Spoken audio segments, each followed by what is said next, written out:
1 o'clock at a press conference as he signed the omnibus bill. We're going to bring in now Sean Spicer, former White House press secretary, to respond to that. You and all of us were watching the president yesterday. He looked like a man conflicted, obviously supporting our military, but not happy what was in this $1.3 trillion bill. Sean, bring us inside his decision here. I will. And just 1 second. Speaking of conflicted, I'm not sure. I want to welcome back Abby, and I'm not sure if she's more conflicted about being away from her baby or understanding the need that you two have to have her back. So I want to welcome her back, and it's got to be tough for her because, man, as much as that young child needs her, you two, my goodness, you really needed her back. It's kind of like babysitting two kids all day. Welcome back to the couch, Abby. Sean, good to have you on. Only fitting to have you on my day back. I love it. Punches thrown immediately. Wow. I love it. Well, look, to get to the heart of the question, I think you're absolutely right. The president, I think, clearly looked conflicted, and he made that known, that he would never sign another bill like this. The military needs the increases that he's getting, both in terms of personnel, the raise that military and uniform personnel will get, as well as the hardware that he talked about, the different fighting systems that have been depleted, the Navy in need of additional ships and long-term planning. So this money is well needed. And the president was also right that this shouldn't be a Republican or Democratic issue. And the Democrats have sort of held increases in the military and the national defense hostage to get other spending on domestic issues that they feel are important, as opposed to saying we should all agree on national defense. Yeah. One of the things that I don't think every viewer fully probably appreciates is the fact that because the Republicans don't have a 60-vote majority in the Senate, the Democrats have a lot of sway into each of these must-pass bills, and that's why the president was very right in calling for the end of the filibuster, because if we just had a majority in the Senate, 50+1, we could be getting these things done and funding the priorities that the president wants for his agenda. Sean, speaking of those priorities, what do you like better, the funding for Planned Parenthood or the funding for sanctuary cities? That's like Abby having to choose between you and Pete. Exactly. Well, but my broader point is that a lot of people are making the president not to be a victim. He hasn't changed the swamp, has he? Yeah, well, look, I think he's made it clear. He set the tone very clear yesterday. He understood we were facing a government shutdown. He had a deal on hand, and at the end of the day, sometimes you may not like every deal, but on net balance, do you get more of what you want or less? He fought very hard for the military, for the increase that the men and women would get, the raise, as well as the long-term increase in hardware spending for certain weapon systems that are crucial to our national defense.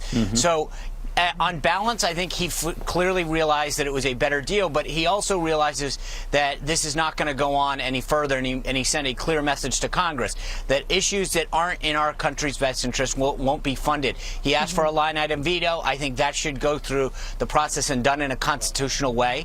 He's absolutely right, and if Congress wants to fight hard for him, they can, but they shouldn't be sneaking things into a 2,000-page bill that nobody's read. I agree wholeheartedly with the comments the president made yesterday, that at some point you got to do what you got to do, but you got to draw a line in the sand. Yeah. And as our allies have seen around the world, I wouldn't test this president. Yeah, and then giving people a few hours to read what's in that over 2,000-page bill. I want to get your thoughts on another shakeup that happened in the White House this week. General McMaster is out. John Bolton is now taking over at the NSC. Your thoughts on how his role may change things there, and is he going to bring people in and take people out? What's going on?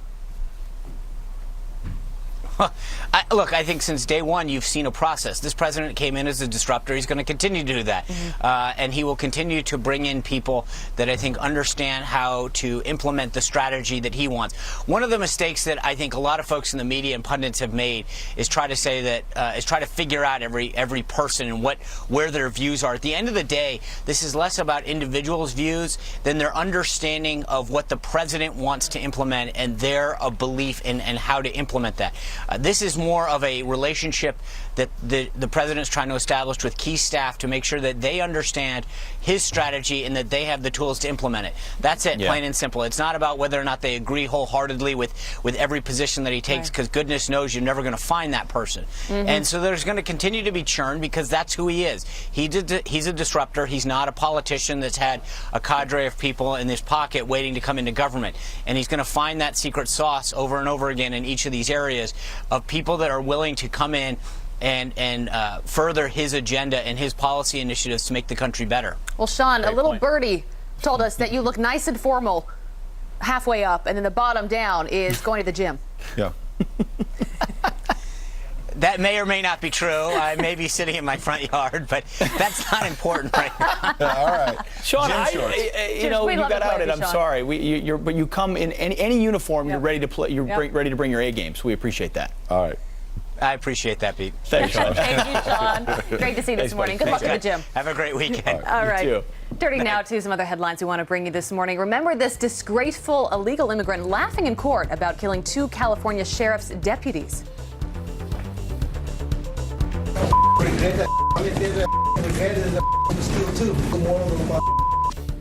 We all remember that as closing arguments in his case are set for Monday. His wife, Janelle Monroy, is headed to prison for 50 years for helping in that horrific rampage. The 41-year-old, who is a U.S. citizen from my home state of Utah, moved his rifle to each stolen vehicle they took before and after those murders.